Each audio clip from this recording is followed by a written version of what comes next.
Good morning.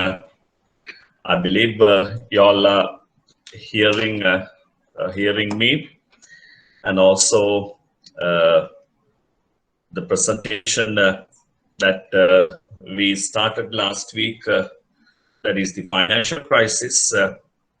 I believe you all can see the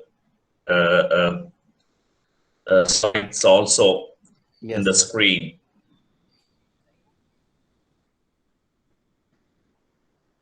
Any follow-up questions from our previous last week's discussion?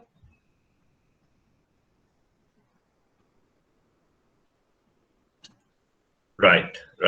So as usual, you can actually go into details and raise any clarification required with respect to what we have discussed and covered in our last week's discussion. At the same time, you also can stop me at any point and clarify if you wanted to have clarification as we move on with the discussion of the topic now that we are going through. And I very clearly stated with respect to the discussion just last time that more or less a financial crisis happens when there's a large disruption to information flows. That's a very, very important aspect of financial crisis discussion itself. Because of this type of a disruption to flows of information in the financial market, often financial markets fail to perform its duty in the form of performing the market making function. Market making function is it's effectively a buyer to a seller, a seller to a buyer. So it's basically you stay in both demand and supply side. But when the information disrupts to the extent where markets are not in a position to act upon one side of the market making process, often in the demand side, the entire financial market froze, if not freeze. You can see in 2008 and 2009 period, it was frozen to the extent that governments or the central banks or the treasuries have to come into the market and play as a buyer, right?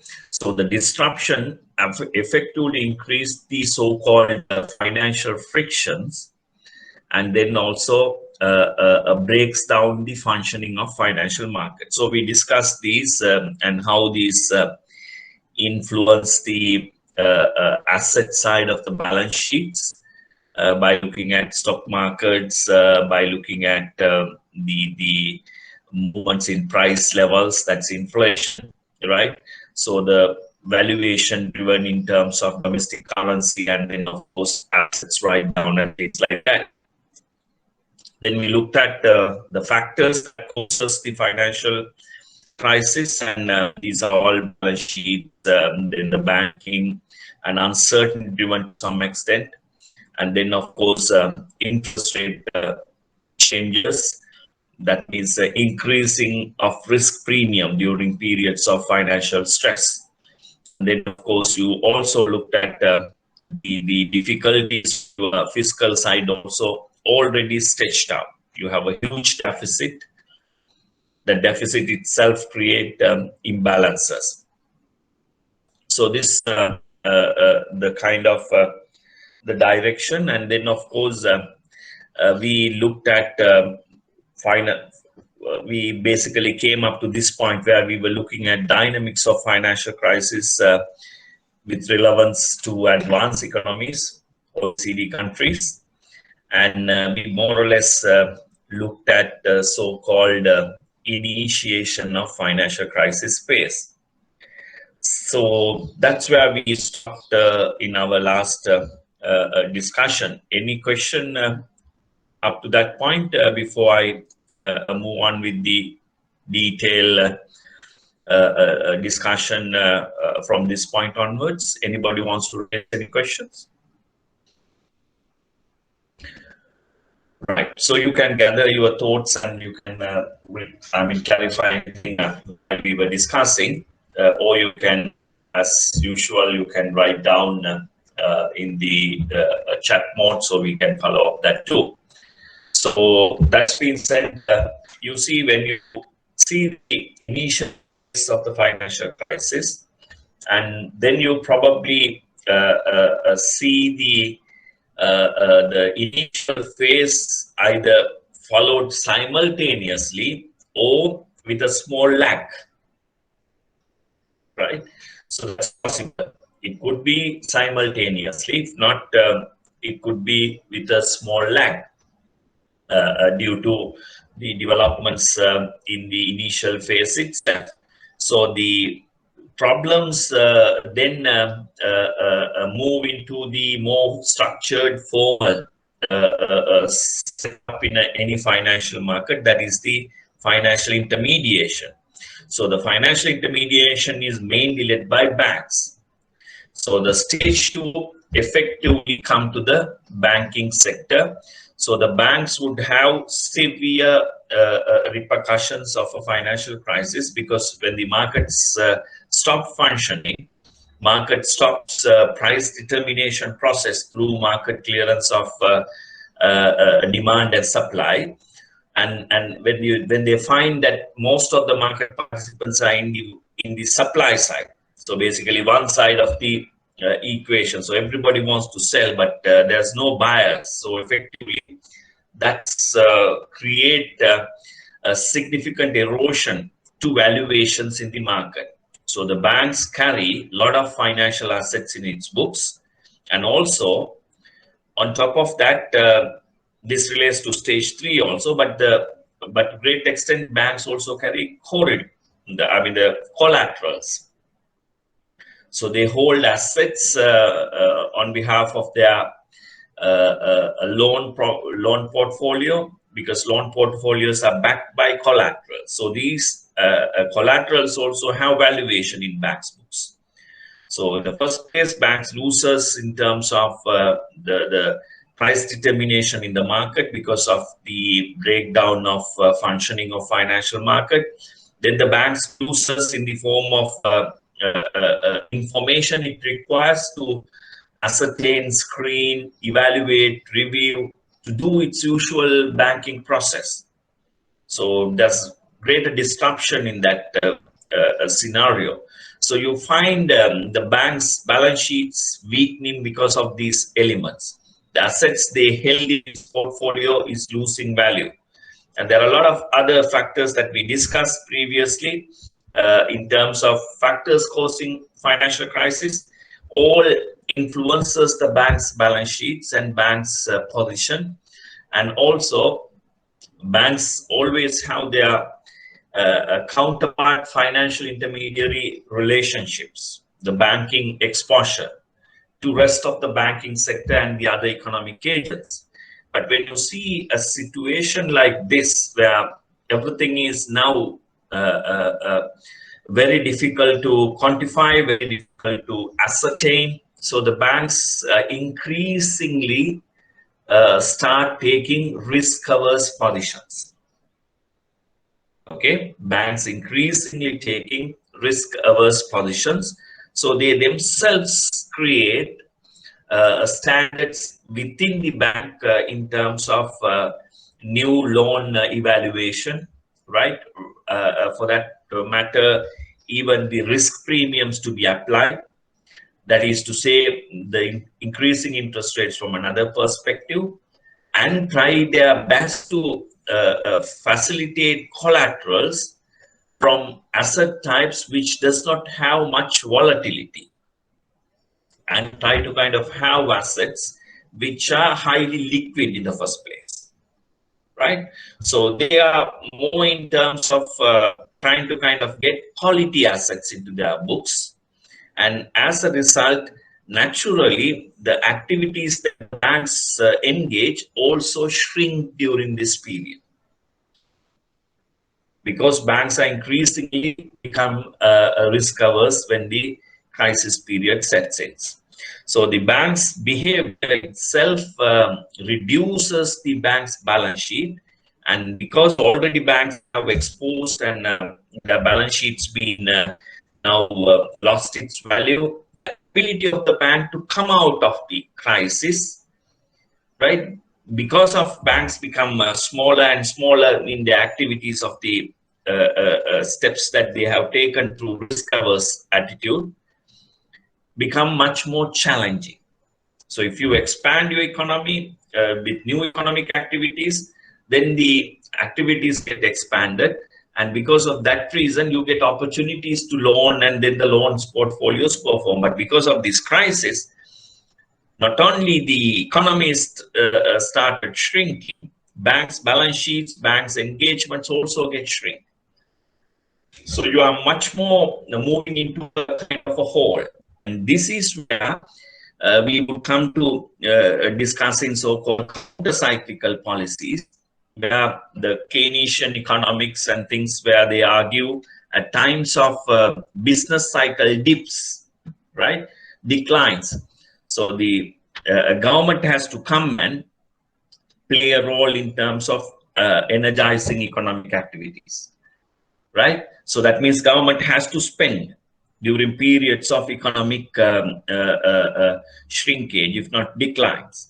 But to do that, in the first place, your fiscal side has to be in order. If you have space in your fiscal balance, yes, you can expand a bit. You have space in your monetary side, you can expand a bit. But already if you are having all the monetary fiscal challenges, and you're exposed to a challenge like financial crisis, your ability to introduce accommodative policies also restrict.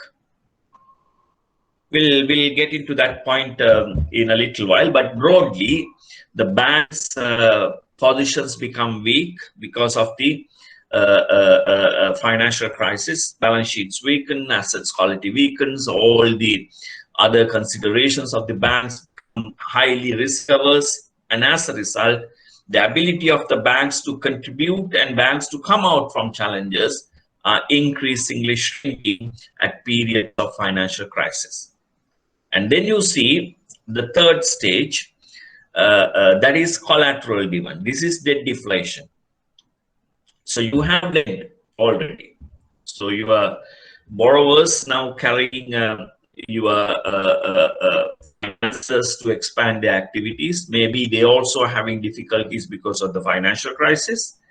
But effectively, you see all the collaterals now pledged with the financial intermediaries or for other purposes. Even the businesses itself, they have the assets in their portfolio. Now all these assets are smaller and getting further reduced in terms of its valuations. So the collaterals that you have pledged are eroding in valuation as a result of the deflation, right? So it's very common, it's very natural when you see market is not having a demand, market is very much one-sided where everybody is selling. So think about that. Even the housing market in Sri Lanka, housing market in any other country, even a motor vehicle market, even a vegetable market, everybody is supplying. Nobody is buying. I mean, you see now, because of the distribution challenges and some restrictions during this pandemic period, the vegetables comes to all these economic centers. When there's no demand, if not there's no significant buyers or the usual buyers, you probably see what the suppliers in terms of their behavior. They either sell it at almost nothing, if not they throw the excess goods, because carrying them back to their yards or the stores is again costly. Transportation, handling, right, preservation. I mean, in the first place, because of preservation, that problem has arisen, because you don't need to carry them based on the demand you can carry.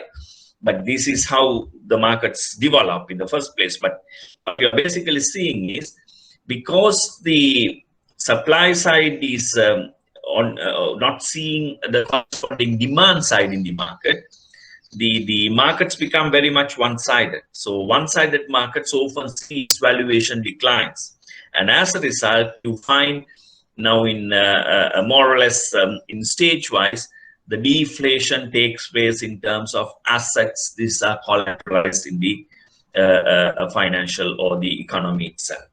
So this has happened very rapidly across advanced economies. And the interesting fact is, we are still concentrating from a perspective of US, and then of course there are close collaborated markets across the Atlantic Ocean and possibly Pacific. But interestingly, these are OECD, advanced economies. They had systems, they had spaces, and except some southern European countries, they had problems because of high fiscal deficits and things like that during that period. Others had spaces to some extent to cushion out some of the counter-cyclical policies. So we'll elaborate on that basis. So you see this crisis advancing in advanced economies on a stage-wise, either with a more or less a simultaneous process line, or with a small lag, because there's kind of a transmission from one stage to the other. So you see these developments in these advanced financial markets. So the sequences of these impacts of different stages that we have discussed, right?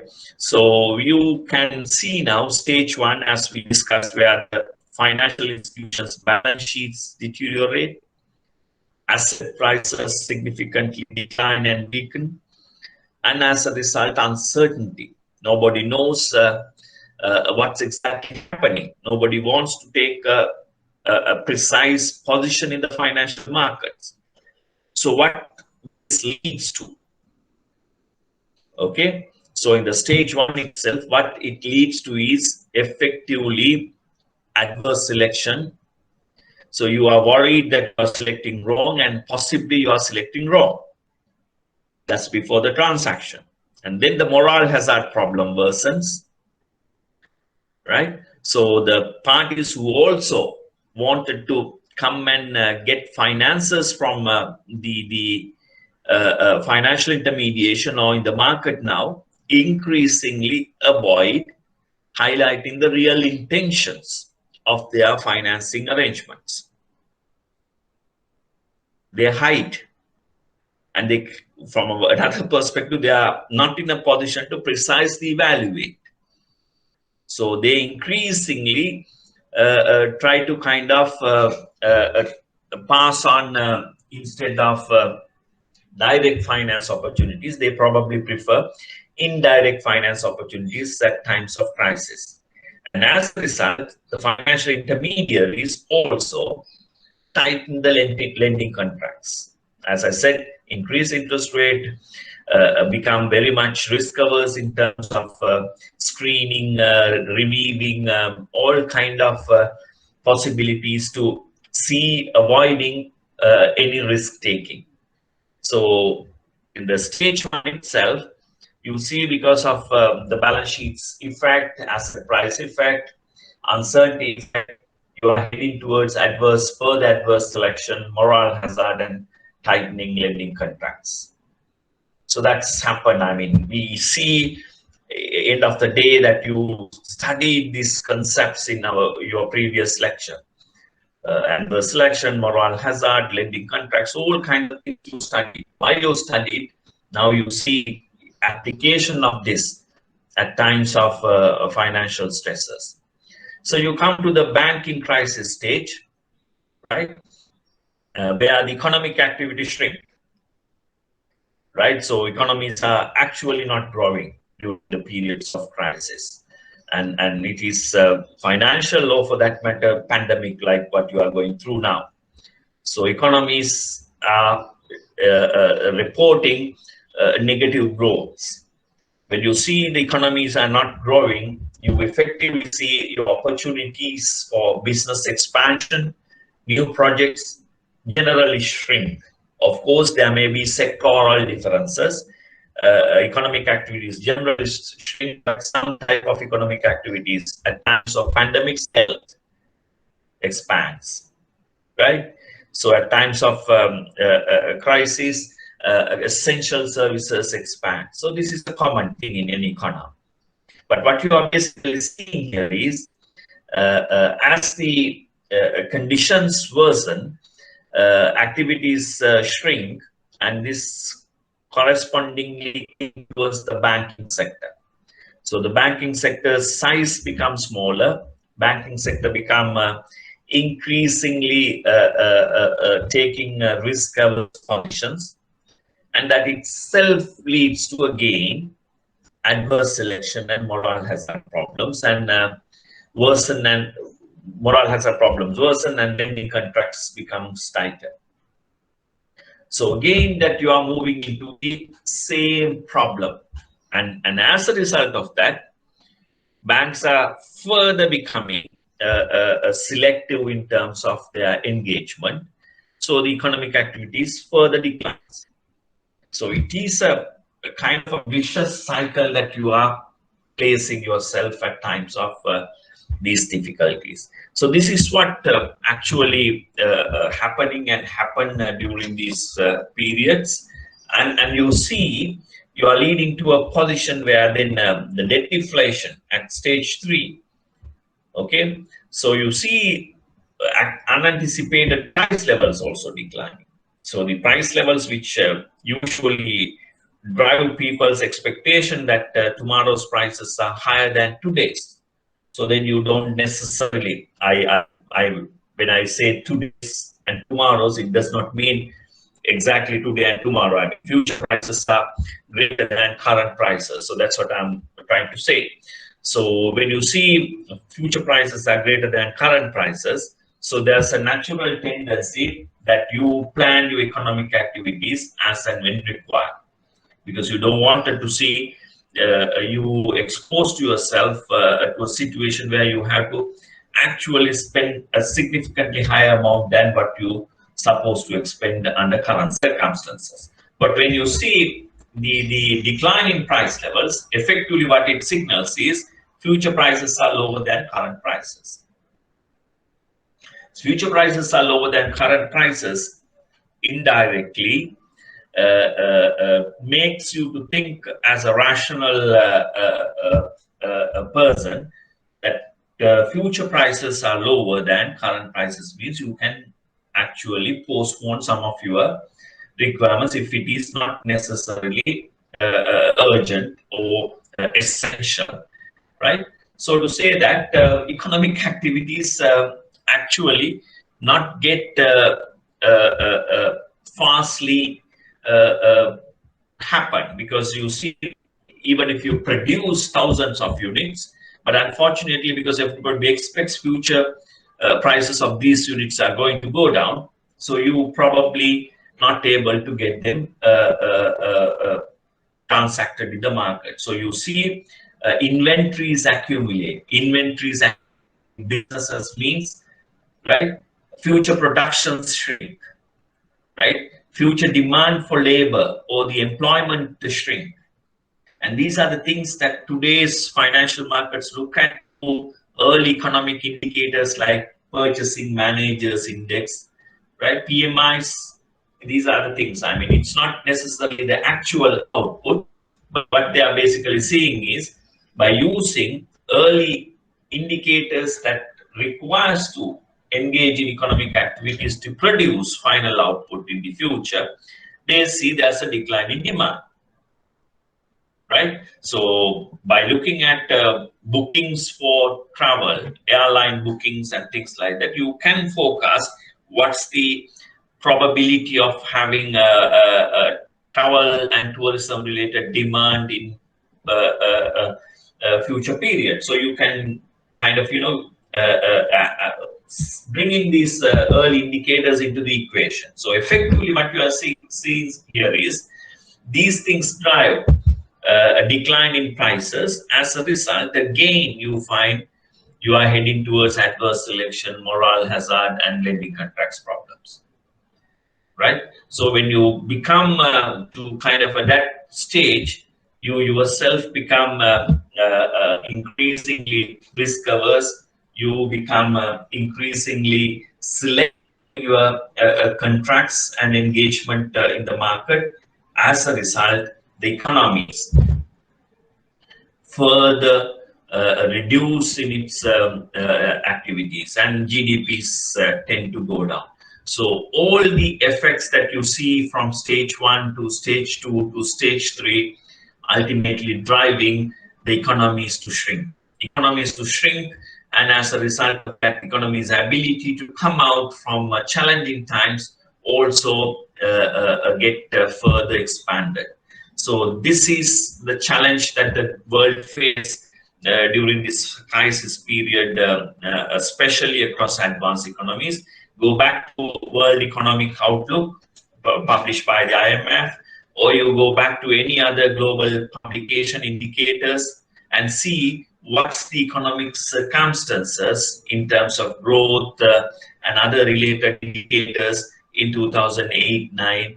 And even up to 2010, you can see how countries then started coming out, and some again had false signals, signals in terms of recovery, but effectively they have not achieved any recovery during this period, right? So you can get into these details through widely available documents in the global, whatever way that you wanted to access. So this being said, we will also look at further circumstances of the crisis in the world. Before I come to that point, any questions? Further clarifications?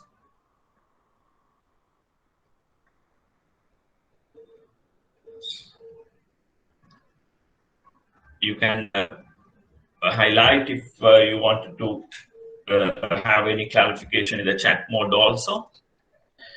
Right, so I'm also highlighting so-called mother of all financial crises, so-called the Great Depression.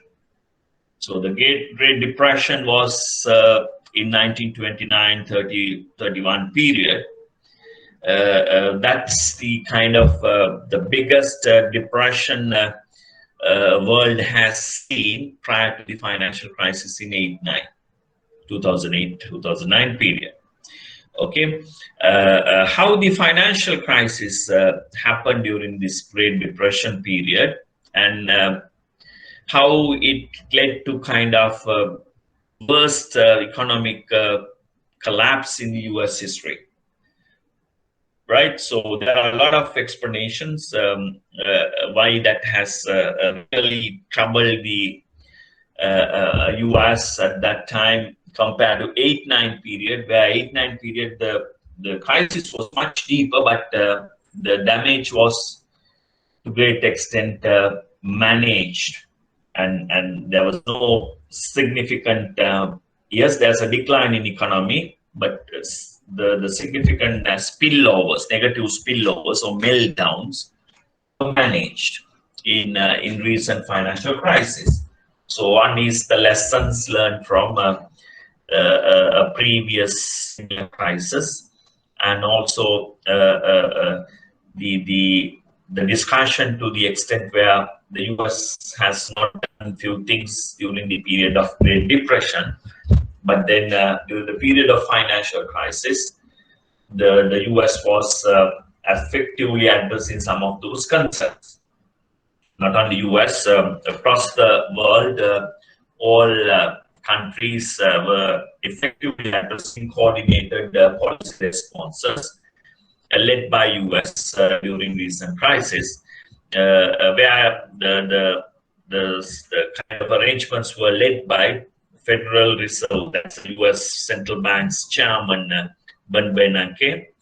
Professor Bernanke was an ardent reviewer of the circumstances of Great Depression and why US was not succeeded in addressing it, and to great extent they have discussed the uncoordinated policy response and insufficient policy response, markets, one-sided markets need to be facilitated by the demand side through whatever business cycle probabilities, all been introduced by these people by looking at their previous experiences. So what you are basically seeing during the period of Great Depression, where the famous picture is there, I don't have that to be, it's there in the Google. I mean, anybody can search and find it. There's a lady with a small kid. Small kid is trying to breast, the feed from her mother. So you see that in the background where the economic depression all around the US. That's a famous picture on Great Depression at that time. So you probably see this type of things that symbolizes the challenges those economies faced during the periods of crisis. So the period in which the Great Depression took center stage, the stock markets crash. Valuation of stocks really gone from north to south, right? The bank panics and effectively bank runs during this period. Panics is that the uncertainty, bank runs is effectively banks become bankrupt. So people pulling out their whatever assets that they have parked, not deposited with financial intermediaries at that period of time. So then you see continuing decline in stock prices. First is stock markets with the announcement problems crashes. So you see the net values of net worth of these companies and the people all shrink substantially. That is, the wealth reduces significantly during this period, and there's no recovery in sight. Further decline in stock prices during this period, and then of course deflation. Then deflation. We were talking about this. All the collaterals are losing value and becoming negligible in the books of financial intermediaries. You have kept huge amount of collateral for lending, but now, the lender or the borrower do not feel the amount that he received from the financial intermediary, maybe millions, but effectively now the prices of collaterals he has pledged has become less than half of what originally he pledged to the financial intermediary. So he even ready to kind of part those assets from his portfolio, and he just hand it over to the bank and he say thank you very much, and banks start acquiring those assets and try to sell. They would not get the price, and then the bank also need to require to kind of have a maintenance cost to maintain those until they sold some of these assets. So it's a very challenging circumstance during this period, that global financial system, but particularly the US when it comes to depression going through. And what we are seeing here is during the period of Great Depression, what's the stock prices look like.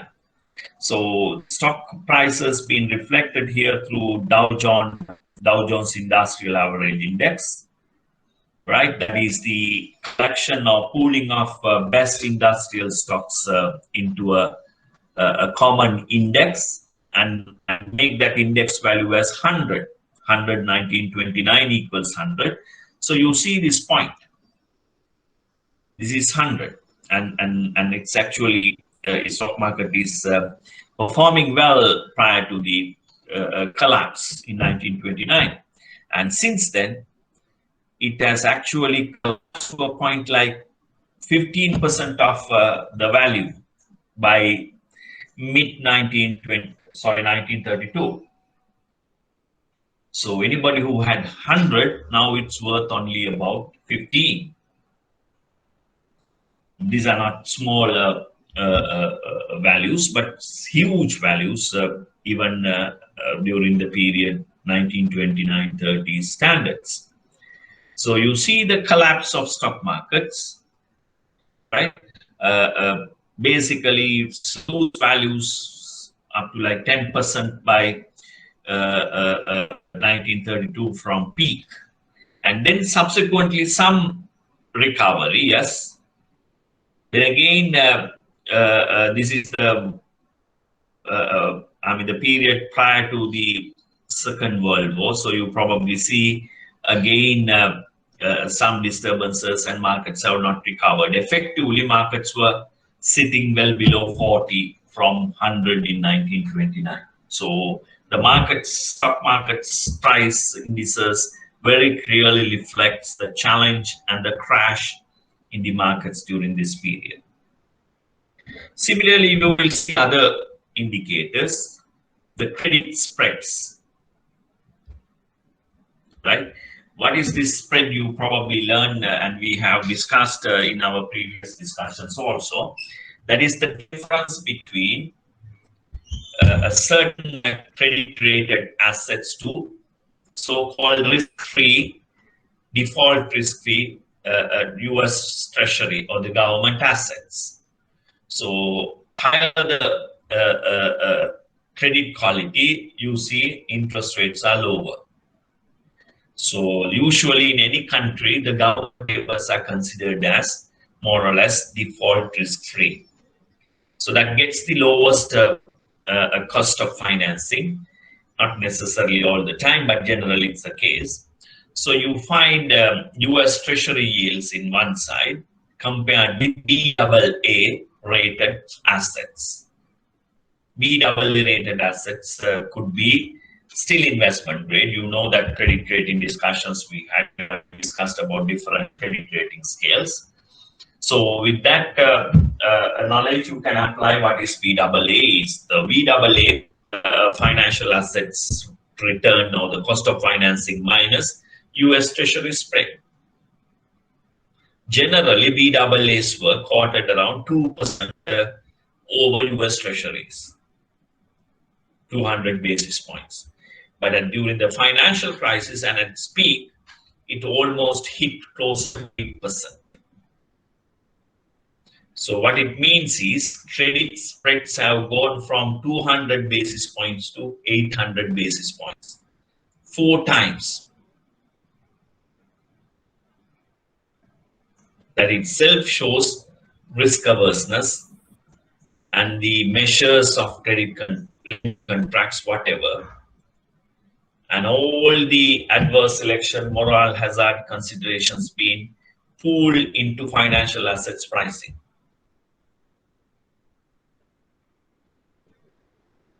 So any financial assets, assuming US Treasuries were 2% at that time, BAA would be paying 4%. But if you continue to see US Treasuries around 2% even during 32-33 period, now you require to pay 10%. Earlier it was 4%, now you require to pay 10%. So you can see how the spreads have widened. Spreads have widened, and as a result, you can see the markets influence through economic activities. You will see that also in a little while. So the spreads have widened, and that made borrowing even more challenging during this period, because credit spreads are actually increasing. And subsequently, see, by the time of the recovery in sight, it returns to its normal trajectory, 2%. And then, of course, with the war and things developing, might have increased a bit, but subsequently, again, it's tried to settle in its normal level. Because market has established that perception. Market wants that spread between BAAs and the US Treasuries. That's the normal behavior. But times of crisis, see where it's heading. So how difficult to have new finances arranged during this period. And underlying these adjustments, a lot of things that we discussed. Stage 1, stage 2, stage 3, all contributed to see that jump in these spreads during periods of crisis. And you see the application of this financial crisis during this 7-9 period, right? So one aspect of this application is, as I mentioned, causes to financial crisis. You probably see the innovation, financial innovation, especially in the mortgage markets in US, contributed to a significant erosion of credit standards and also looking at underlying assets qualities. Right? So you see in a market where you see all these mortgages being considered, the mortgages are also categorized, segmented to the extent of credit quality. There may be borrowers, they are highly creditworthy, and they could be considered as prime borrowers. Prime. That's why you probably see there's a prime lending rate. The lending rate lowest among all the other type of lending rates for these prime customers. So in the mortgage market also, there are segments, they are prime. Then you find the other type of borrowers.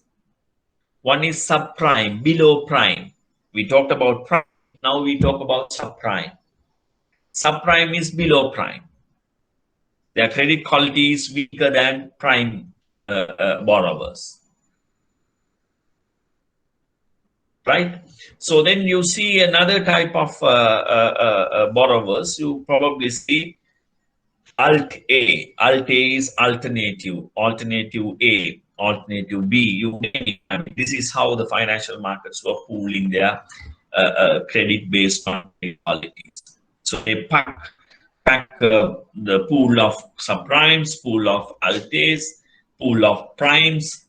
Then they have various computations in terms of charging interest for the mortgage facilities. Prime must be paying lowest, subprime must be paying highest, alts may be paying in between.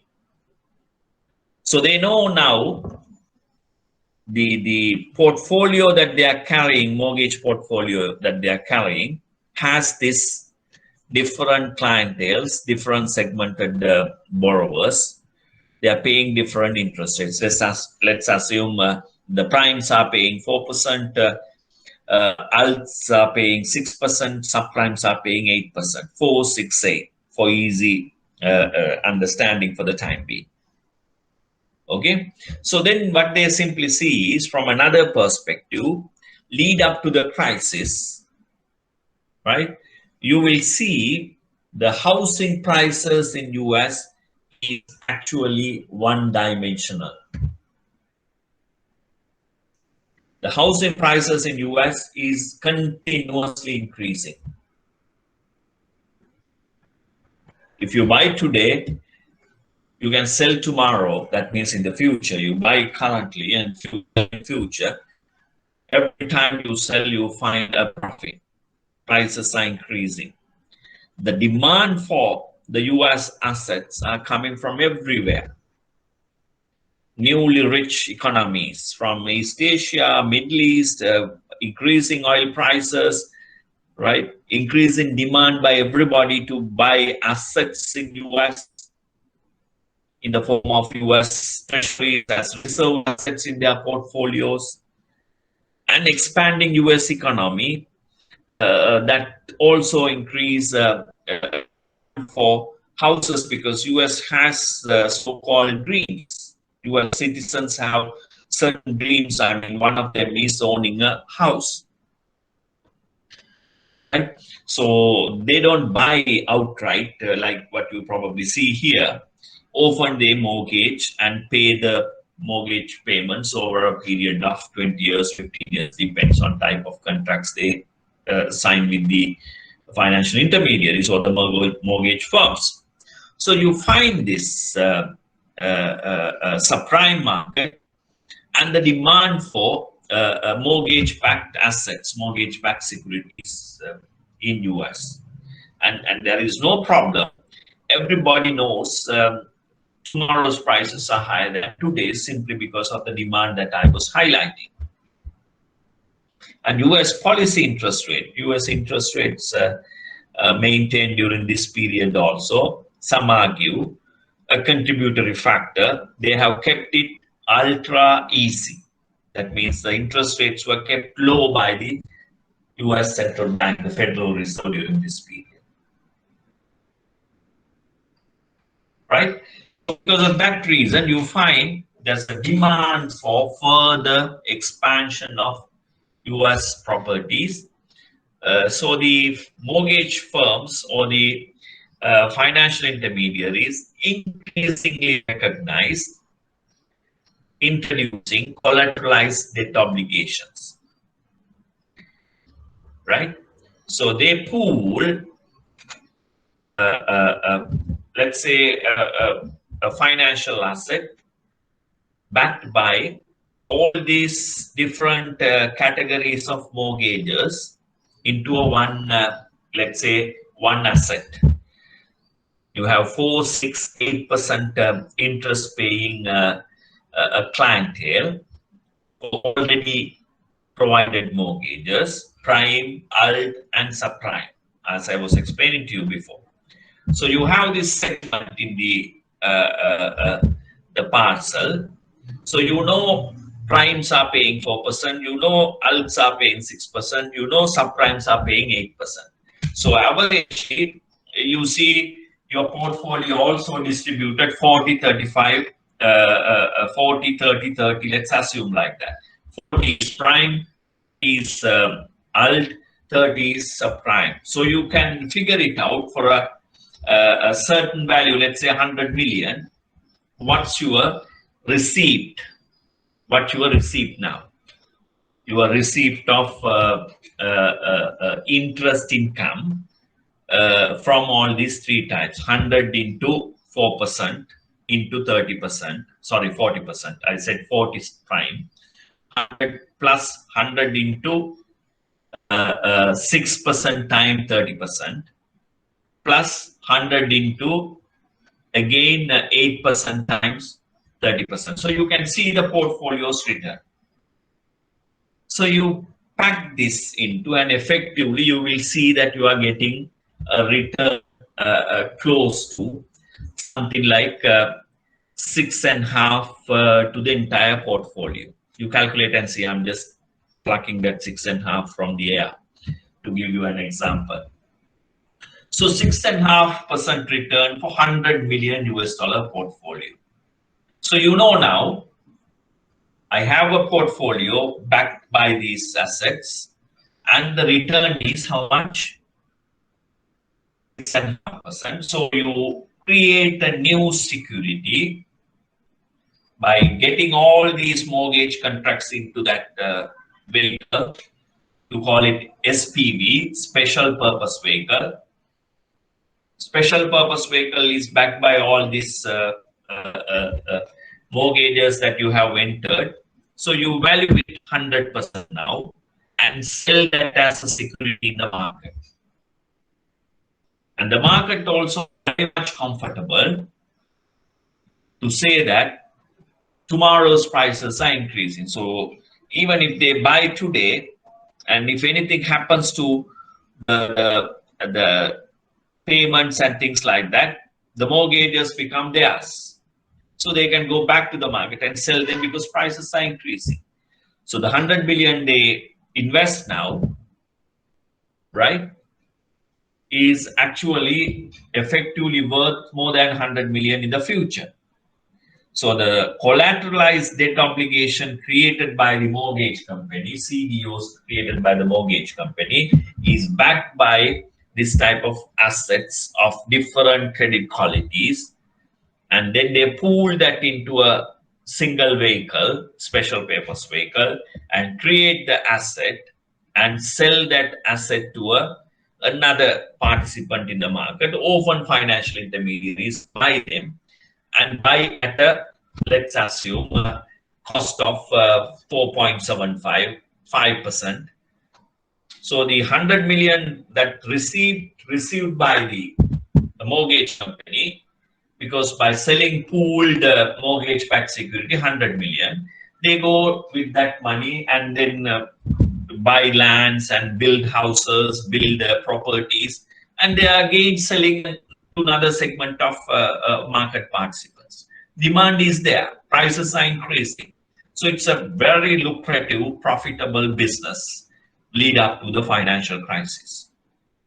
So you see prices are increasing, the mortgage assets are expanding, that is contributing to expand the US economy from one side, right? So the interest income they receive from all these different type of credit quality people in the mortgage portfolio itself being used to design a financial assets, and the payment obligation for that asset is also lower than the pooled mortgage portfolios receipts. I said 6.5 or something if you pool that, and your obligation for new asset that you created is about 5%. So still you have a positive carry of 0.5% in your portfolio for 100 million.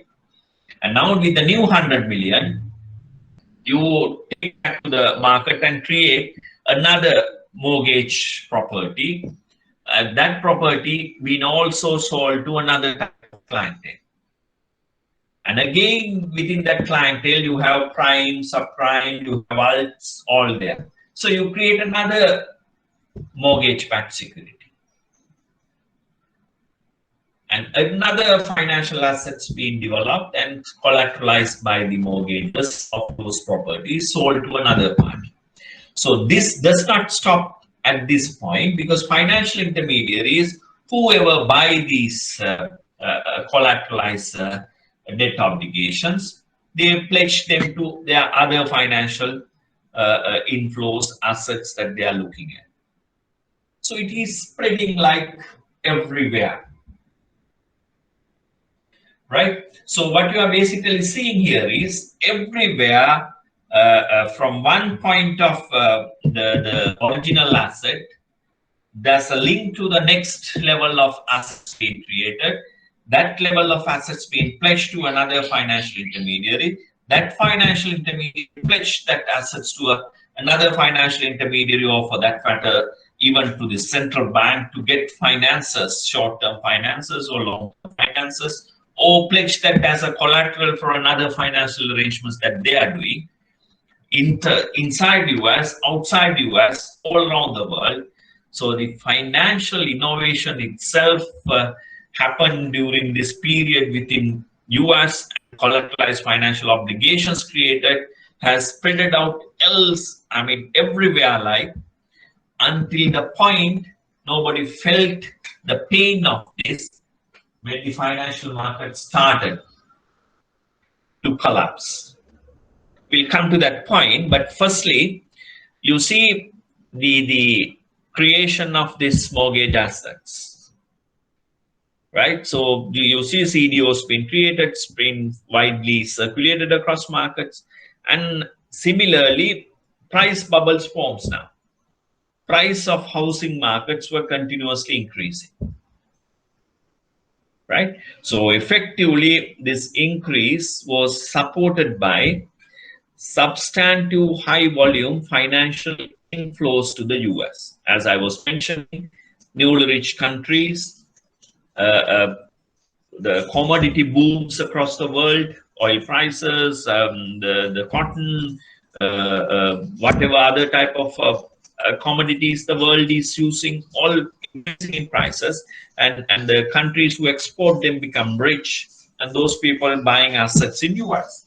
And the newly rich middle class, substantively expanding middle class in East Asia, India, Middle East, Africa to some extent, all going and buying assets in the advanced economies. So this has created another round of the price formation in terms of continuously contributing to increase the prices of US financial markets, and particularly the mortgage market, mortgage assets. So the bubble to some extent is also contributed by credit-driven price bubble, because credit also expanding in these economies. Financial intermediaries now knowing today's prices are cheaper than tomorrow's prices, particularly in terms of mortgages, loosening their credit standards in terms of lending to mortgage markets. Mortgage properties, they do not even bother to. And this is the principal agent problem. You will come to that in a little while.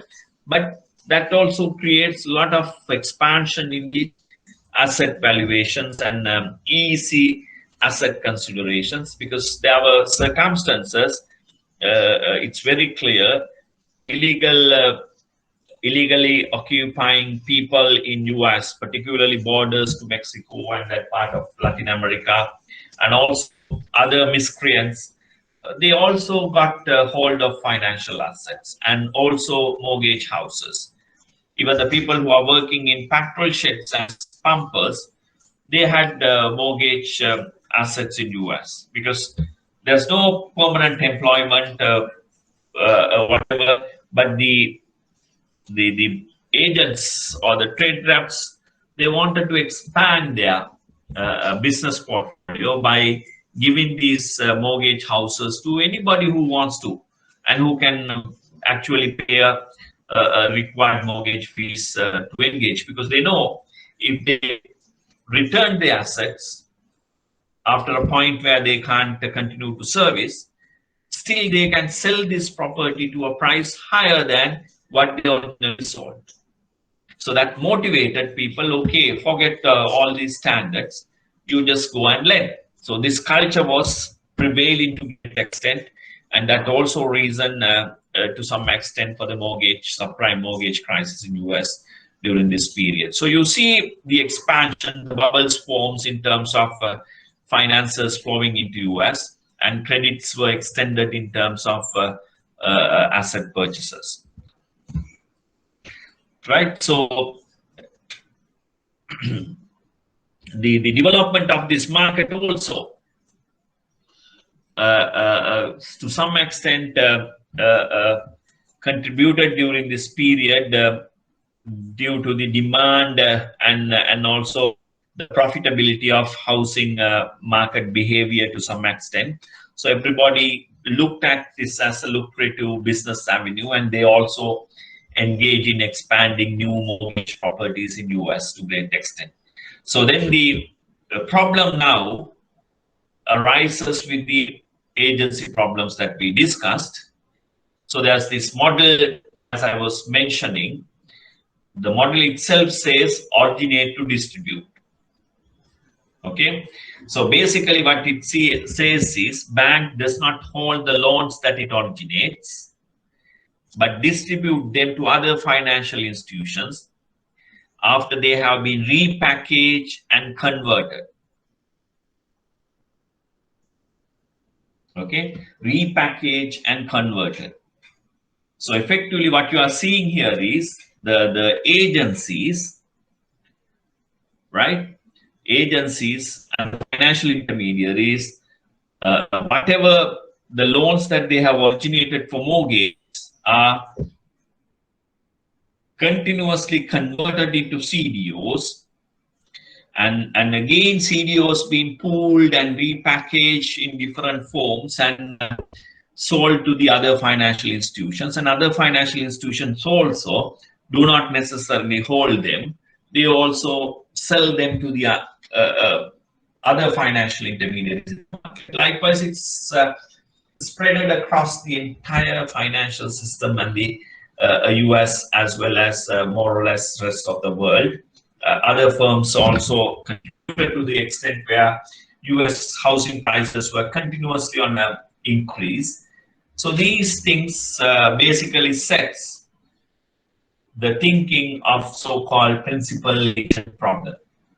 Because agents, irrespective of underlying asset, the mortgages in this case were not bothered to look at the mortgage quality and precise security, and security must have been now collateralized many times by financial intermediaries, the same collateral being collateralized many times by financial intermediaries, right? And repackaged and resold.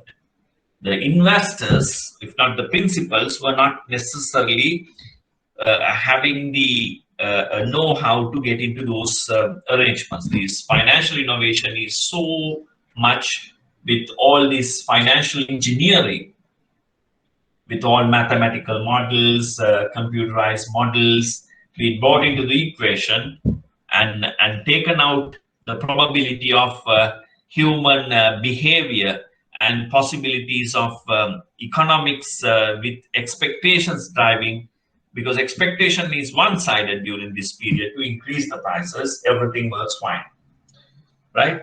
Okay, so the borrowers, people who borrow, as I said, even the packers and pumpers had little incentive to disclose the ability to pay the mortgages, because there are enough and enough riders behind them. Agents actually come and try to sell. This is like when one financial intermediary do not provide you a credit card, there are 100 of other financial intermediaries running behind you to give a credit card without going into the details of your ability to pay, your income, whatever. So that itself creates a very unhealthy circumstances where you could create a demand.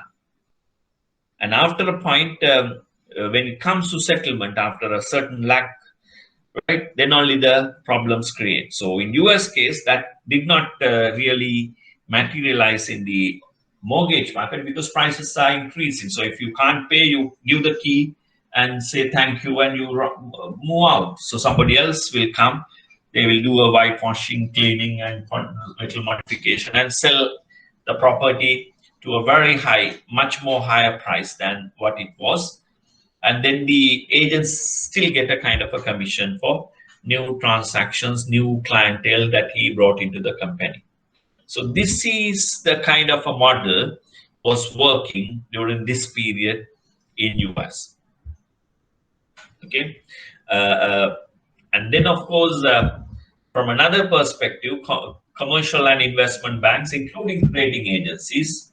That's why we were telling. I mean, prior to the collapse of Lehman Brothers were in investment grade, highly rated financial intermediary. But following morning, it's called bankruptcy. Credit rating agencies also did not see this. So they were actually weak in assessing the quality of the underlying assets, underlying securities. And because of this development and behavior of credit rating agencies, now credit rating agencies have become increasingly risk averse. Today, even without they are seeing a significant deterioration of credit quality, they try to downgrade. They try to call all the risks and try to wash their hands by putting the message out that you have difficulties, you have that. They do not factor in possible developments, expectations, even development.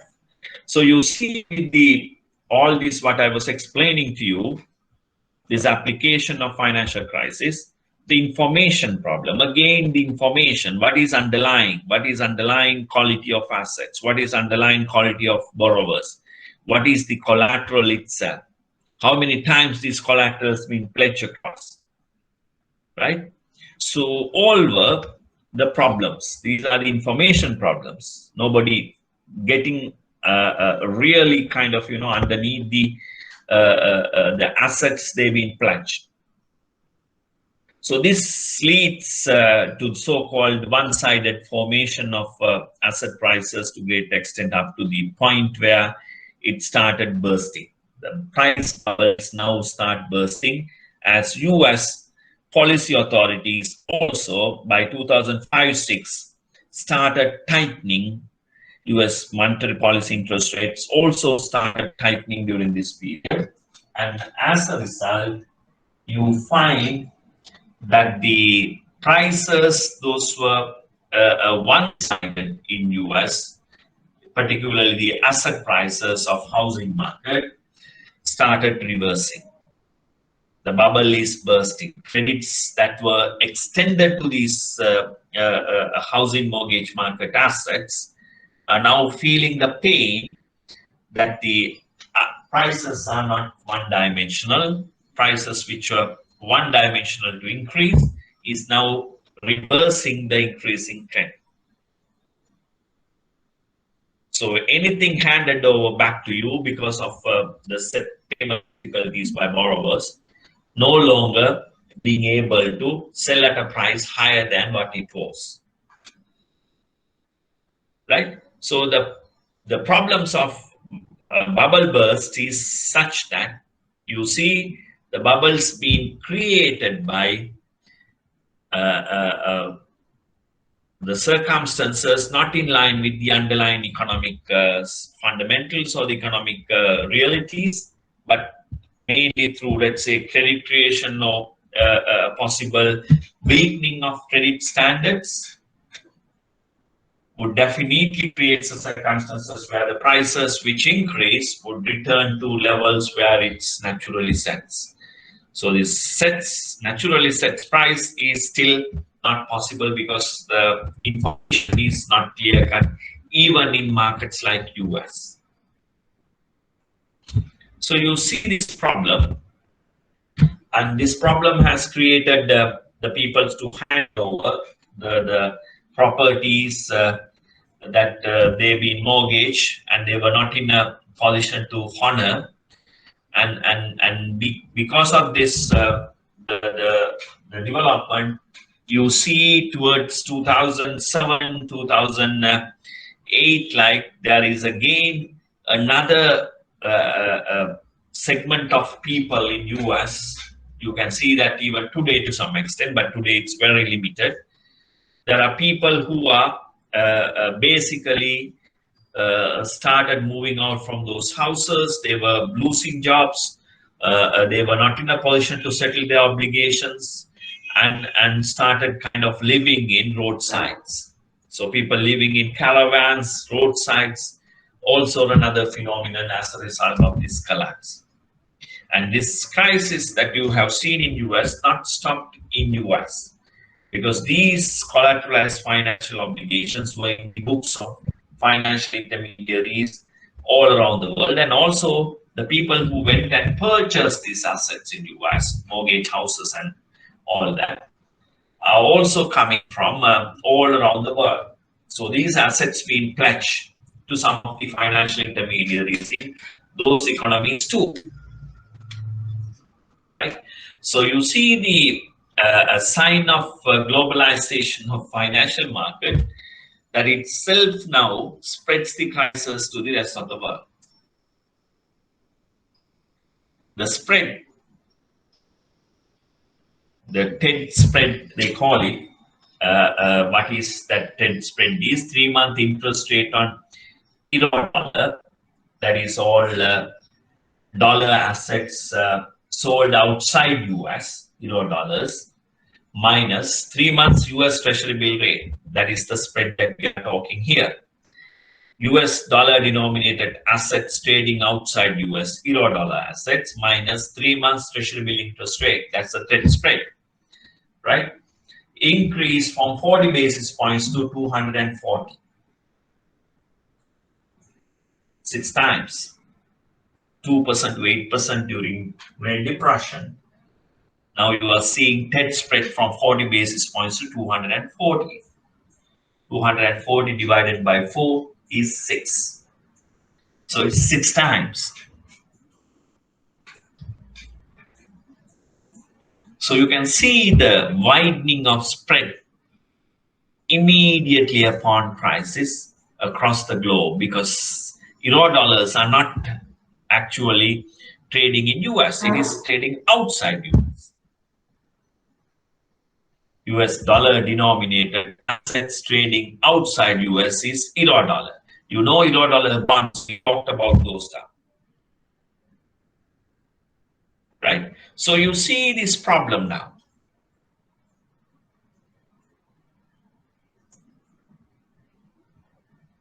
Okay, so then you see this spread into the bank's balance sheets. Right. So the bank's balance sheets deteriorate. So banks were carrying these things as their collaterals in the portfolios. You know, debt deflation, we talked about those stuff. And they have these assets in their portfolios. And after a point where the borrowers hand over, in US, it's very straightforward. I mean, if you can't service your loans, you have mortgages, you can't service that any longer. So you come gentleman-like and hand over the keys and shake hand and go, goodbye. So that's how they do the transactions. So you see the assets are now piling back on the financial intermediaries. They require to hire people to maintain them, look after them. Because after a point that you see in US, ghost towns have developed. Even today, if you travel to some parts of California, some parts of certain states in US, you drive through those lanes, nobody's living, houses were there, it's closed down. And now it's deteriorating because nobody's looking after maintaining. But this is after economy has recovered and actually growing at a much rapid pace now.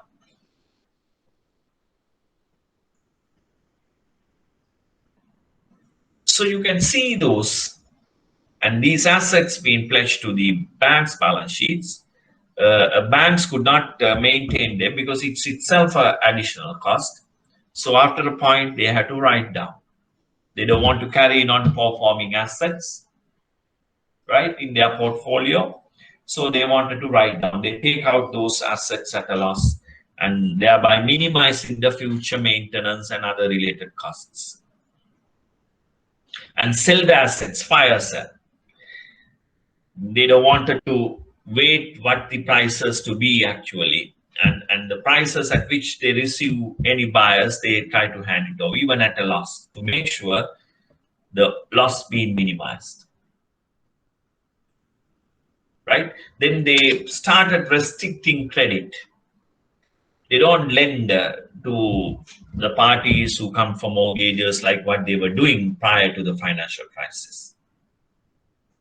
Now they started screening, looking after the quality of the people who are borrowing, all kind of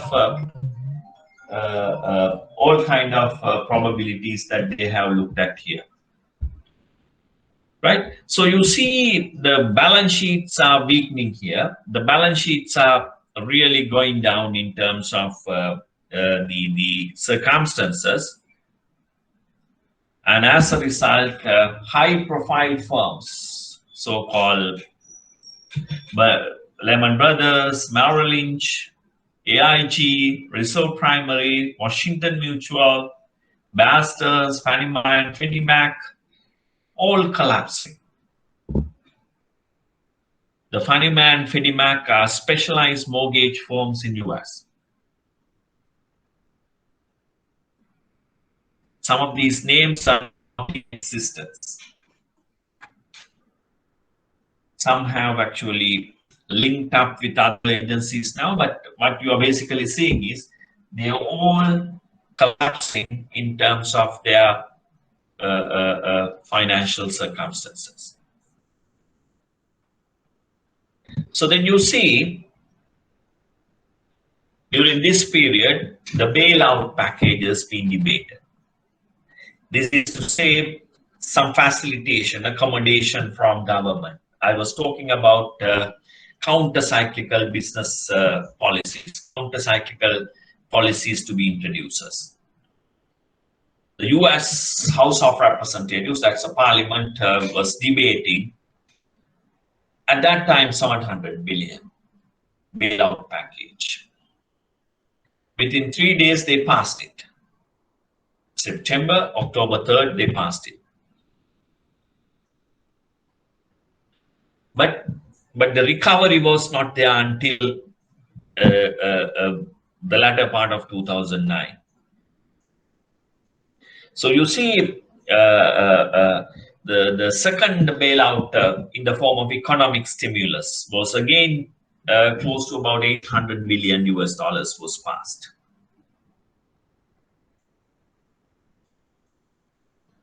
It did not stop at this point. I mean, various other quantitative easing, QE packages, where the US Federal Reserve, they purchase assets, and US Treasury, they purchase assets of troubled financial agencies.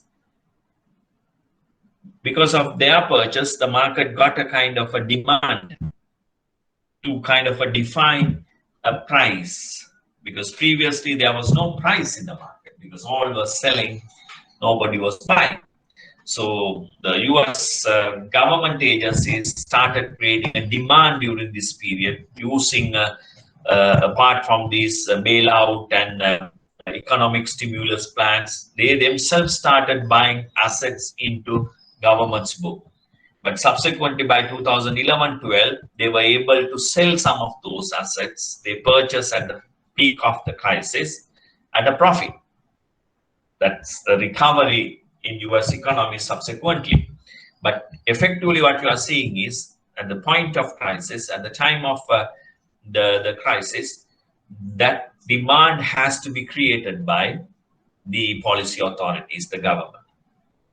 They had space, they had the ability to kind of, do that because of their budgetary positions and the ability to raise substantive finances. But the countries who does not have that space had problems. They don't have space to accommodate. Right. So we talked about this CDO. Any questions before I move on further on this subject area? Any further questions?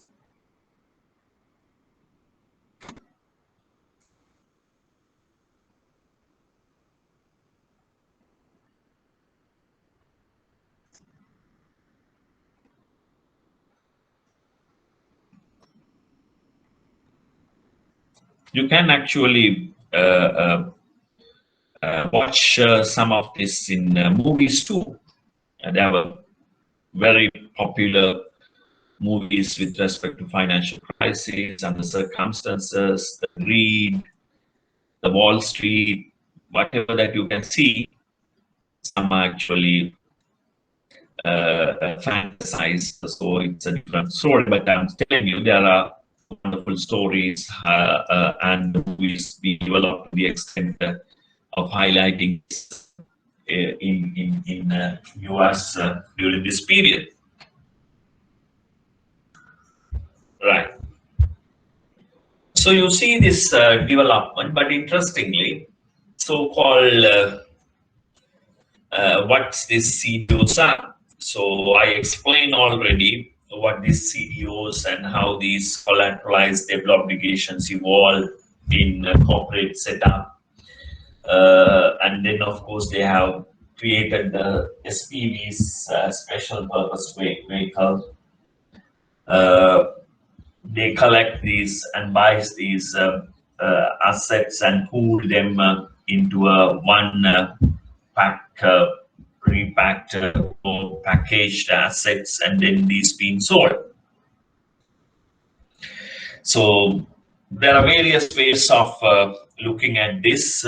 It's good from a perspective of financial innovation, but unfortunately not good from the perspective of not clearly defining limits of collateralization, and then of course particularly not following underlying credit standards when it comes to reviewing credit application and things like that. Because you can be relaxed, that's not a problem, but then of course there should be at least some standards in terms of credit evaluation.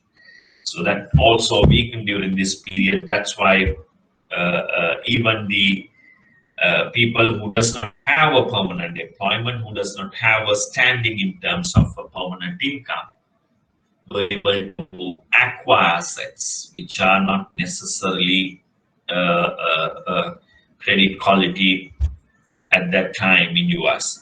But anyway, I mean, that's how people learn lessons, but very damaging.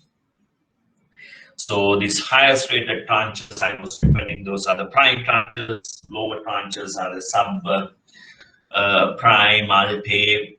So these highest rated tranches, they refer super senior tranches. Okay, so when the problem happens, you pay them off. Others come in after the super senior tranches been paid out. So all kind of consideration. So in CDOs, the formation was nothing different to how I was explaining to you, with different credit qualities being pooled and the credit qualities being packaged to the extent the priorities also being listed.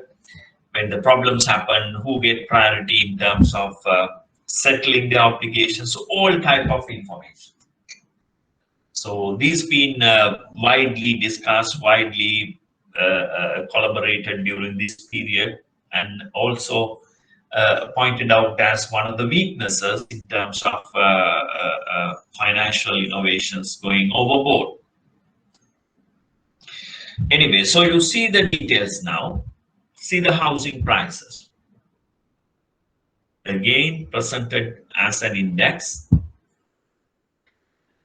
Case-Shiller index, where the 2006 quarter two, where the market was actually at a peak, being defined as 100.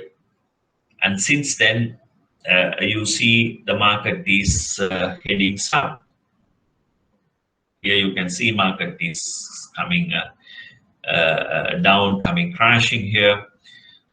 Initially, a lower adjustment to prices, but subsequently fast adjustment to prices. And by 2009, from 100, the markets basically seeing prices have come down to about 60. So the 40% valuation loss in terms of housing market prices, and these housing market prices are very high value portfolios. So you can see how this would have influenced all the other segments and variables that you probably see. So similarly, you can also see there were arguments in the US central bank and also outside in the form of whether the central bank was to blame. Central bank was to blame for the housing price bubble in US. The argument for this basically suggested, of course, they were talking about the low interest rate policies that the US central bank was practicing between 2003 to 2006 period facilitated housing price bubbles to create. That means low interest rate environment they maintain. That created additional demand and additional resources in the market that can be used by financial intermediaries to lend to low credit quality clientele, and also the low credit quality clientele got those financial packages at a reasonably low interest rates because Fed Reserve was maintaining low interest rate environment. But the author of the reference book, Frederick W. Taylor. That's on the books that we are using and we have been asked to refer in this program. You all would be able to kind of read through some of those stuff if you have access to this book. What he argues is a low federal fund rate, yes, that led to low mortgage rates, and invariably that stimulated the housing demand in the US, okay, and encouraged the issuance of subprime mortgages,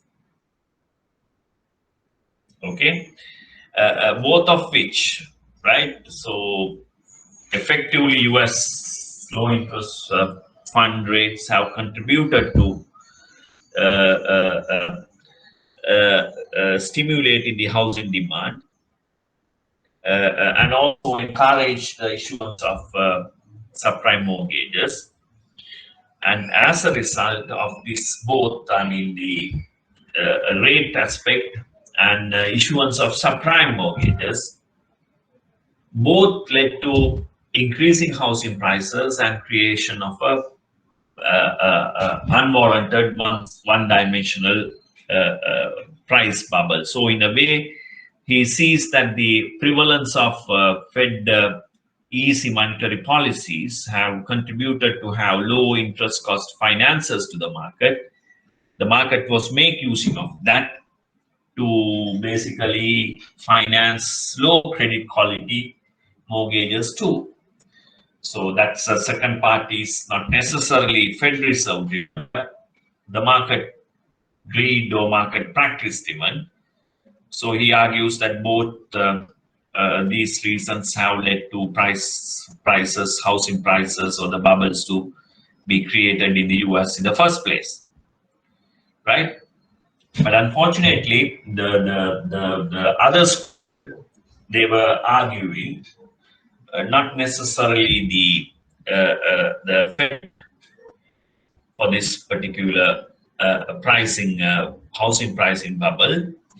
The argument is the culprits were proliferation of new mortgage products, and that is basically the all financial engineering that we were talking here.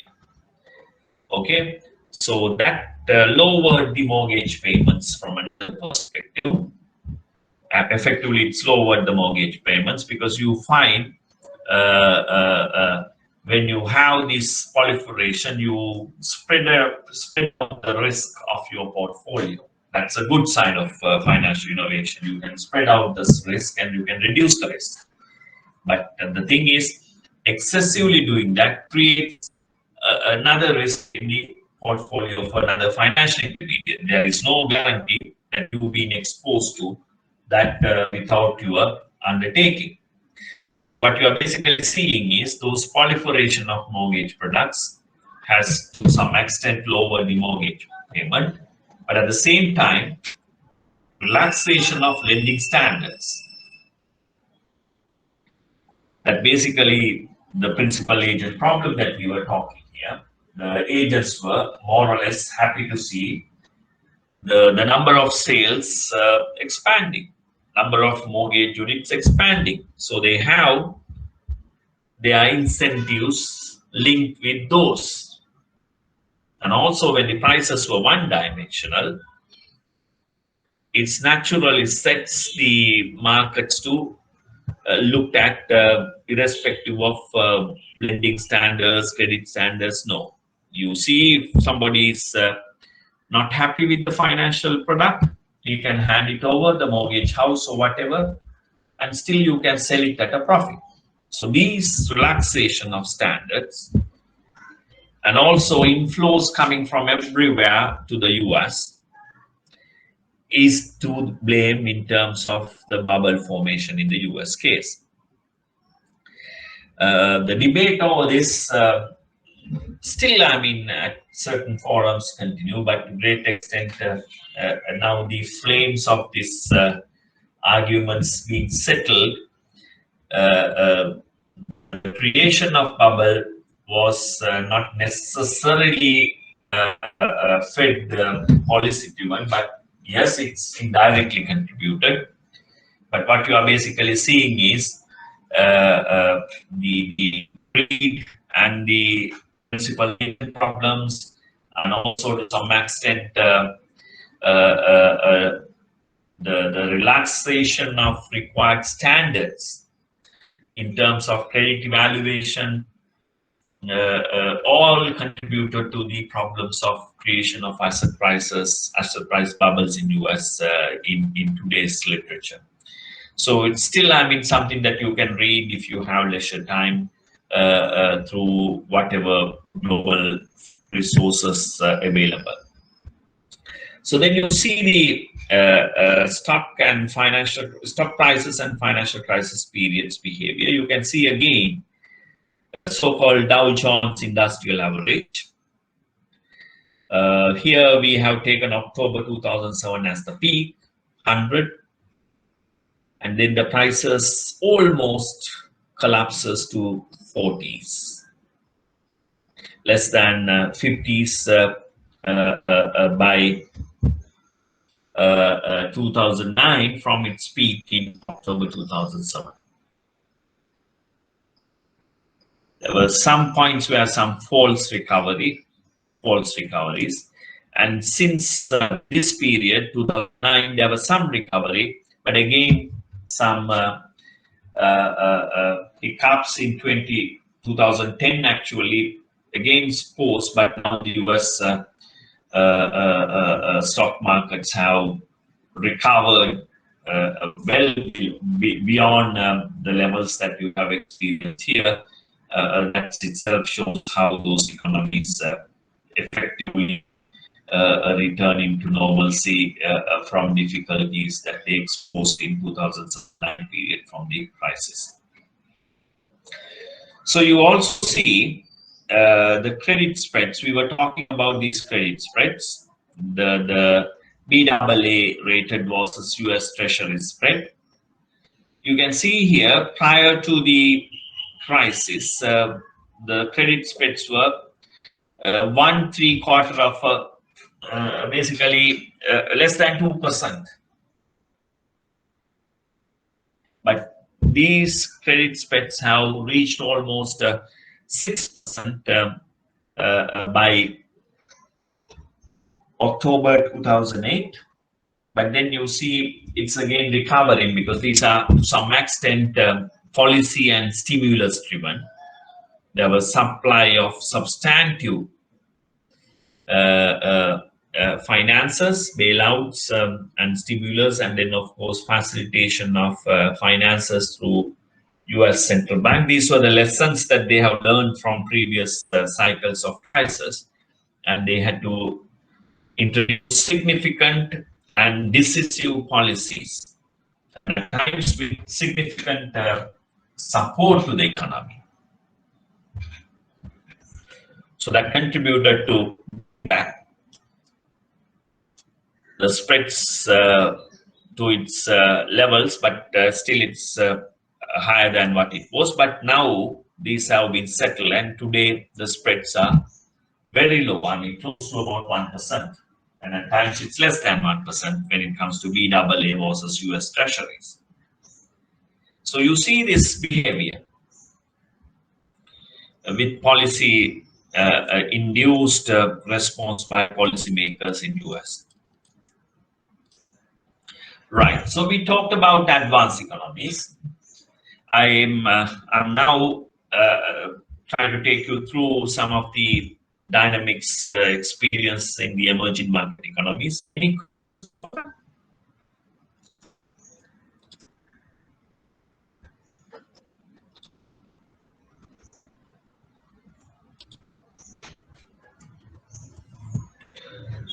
Right. So in the emerging market economies, at the initial phase of the problem, the one side of the equation was mismanagement of financial liberalization or the financial globalization. Yes, most of the emerging market economies were open, and they were following open economic policies, and they are part of the global financial system. But then, of course, there were arguments that they had weak supervision and lack of expertise, right? In terms of evaluating lending contracts and things like that. But effectively, this argument is not only to the emerging market, even in the case of US, lending standards were breached. While the expertise were there. I mean, in the case of emerging market economies, to some extent, expertise-based argument can be considered. But the thing is, even the expertise, they had been hired by US and OECD countries. The better prospects, probably the people who had very good work acumen would have been going for employments in advanced economies. So the one aspect is the weak supervision. I still argue it's not only for the emerging but even for the advanced economies. Expertise concern is sometimes yes, but that also due to the fact that the globalization of financial markets. You probably have US or OECD country top financial intermediaries have operations in your own economy. So they hire good people, and those people, again, after a point, for better prospects and better skills, they probably relocate.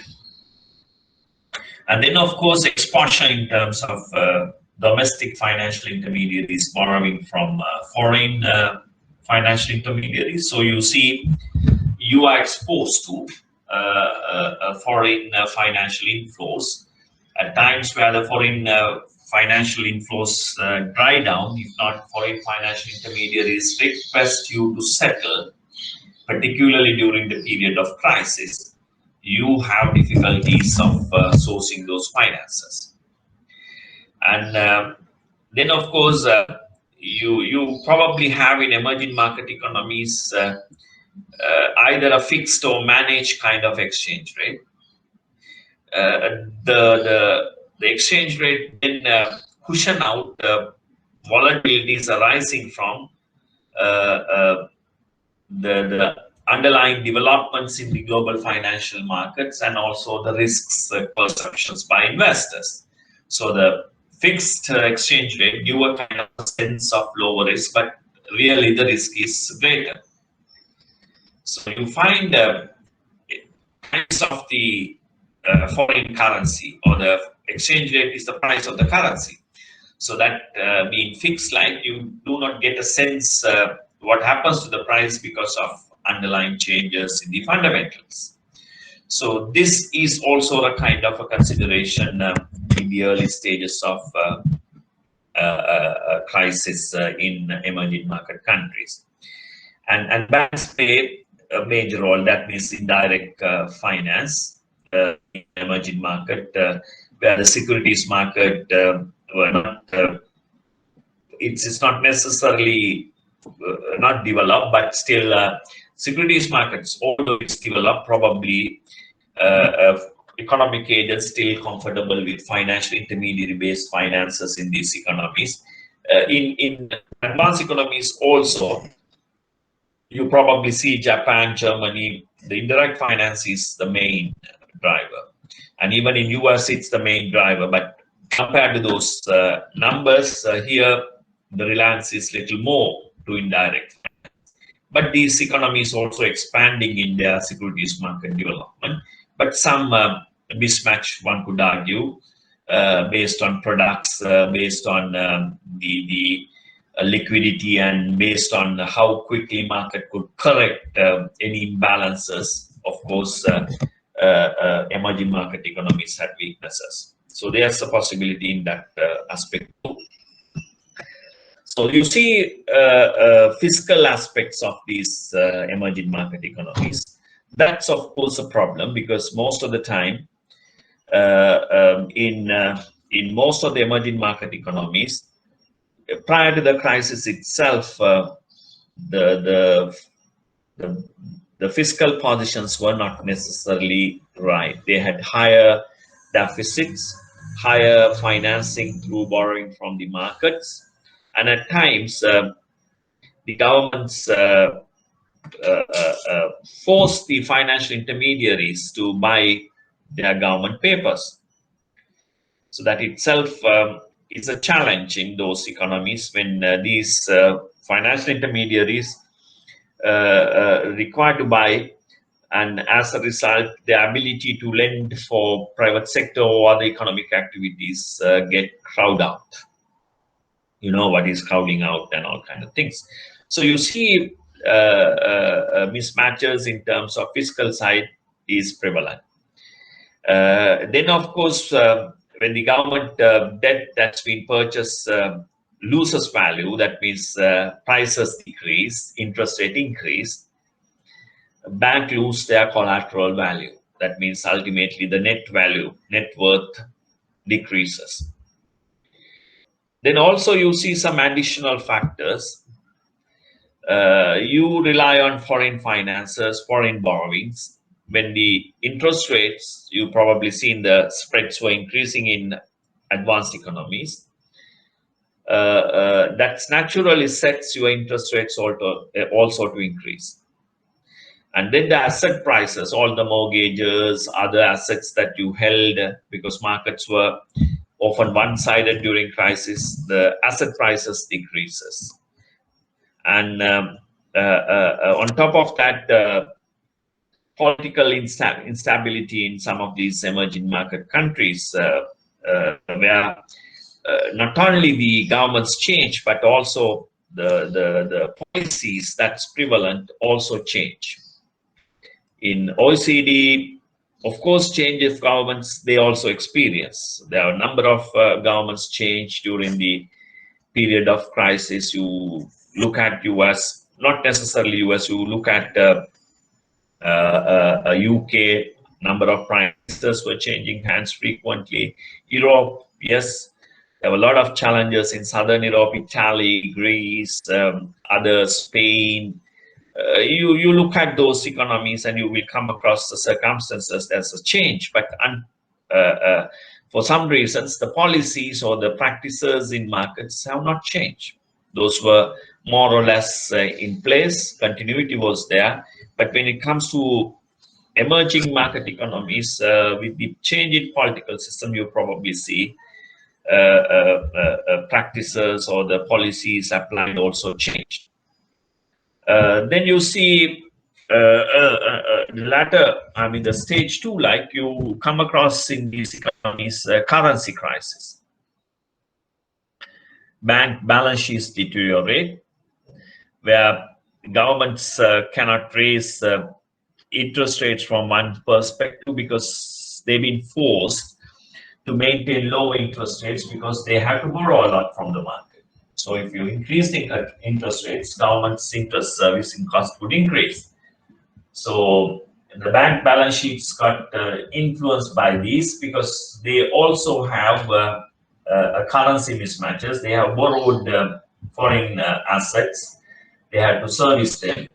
But because domestic interest rates also not changing to reflect the underlying risks, so the foreign currency related borrowings requires to be serviced now, and this creates the circumstances where the banks foreign assets deplete, and the general perception in the market is also expect devaluation. When it comes to fixed exchange rates, you adjust value, that's a devaluation. Adjust value to lower the price of your domestic currency, it's a devaluation. If it is a floating exchange rate, it is depreciation. Okay, so you see this type of a development. And then the fiscal imbalances also triggers currency crisis. Because fiscal side, you have borrowed a lot in foreign currency, you have to service those stuff. So what you basically see is foreigners and domestic investors try to sell domestic currency and try to hold foreign currency assets.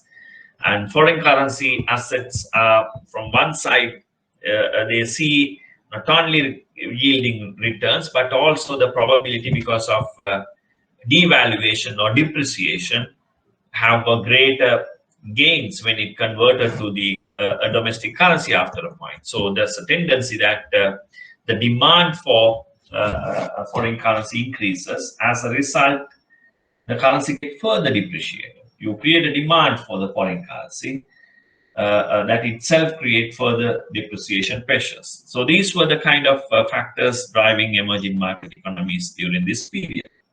Then the third stage, you see a fully fledged impact. So the debt burden that's coming through your obligations were denominated in domestic currencies, right? Because you have foreign currency assets, those were still same dollars to dollar, but now rupees required in the case of depreciation of domestic currency in Sri Lanka's experience to some extent. You have to have higher domestic currency requirement now. So as a result, your net worth decreases, right? So expected and actual inflation because of depreciation or other related considerations reduces the cash flow positions. Okay, so then bank runs also possible, but to great extent in today's financial markets being managed through various mechanisms. We'll be able to get into that in our next lecture, right? So the banks are more likely to, because people are less able to pay off their debts because underlying collaterals value fail. Debt denominated in foreign currency now increase in value, so the liabilities in the bank's book increase. So the bank's balance sheets also weaken during this period of time. Then you can pool all these sequences into similarly to what we discussed about advanced economies. And in all stages, again, it leads to adverse selection, moral hazard, and worsening lending contracts. So first stage, second stage, and in third stage, this drives to the economic activities to be further shrinked. And as a result, economy is not recovering fast. That also creates vulnerabilities to the financial intermediaries, the banks' ability to recover in the case of some of these emerging market experiences. So when you see some experiences we discuss here about a similar kind of crisis experienced by Mexico in Asia. This is East Asia. I mean, the Asian economic tigers, so-called tigers in late 1990s. Then in Argentina, of course, Argentina had experiences again repeating in recent years too. But these all had reasonably similar characteristics. So you can see a comparison in terms of how these smaller crises in comparison to the 2007-8 financial crisis, and of course the experience of emerging market economies that we discussed are concerned. So the East Asia and some of this Latin American experience, and ultimately the repetition of some of this crisis also signals to the extent that you should have your house in order to meet any unexpected kind of uncertainties created by a financial crisis happening elsewhere. So the financial systems are interlinked to the extent where financial problems happening in advanced economies may spill over to your economies too. So these challenges are to great extent now further magnified because of it's not the financial globalization, but from every perspective, you are now interlinked. Trade, mobility, labor, right? Health-related aspects now. I mean, what's the solution? I mean, with the COVID-19 pandemic, you cannot expect you to be isolated from what's happening in the rest of the world. So it's a problem for everybody. So you see the interlinkages to a great extent, and try to see how financial crisis also magnifies because of these further interlinkages that we now see in the world. So with that note, I prefer to stop and conclude the discussion of financial crisis. This is a very good opening for you to think from number of aspects. Any questions?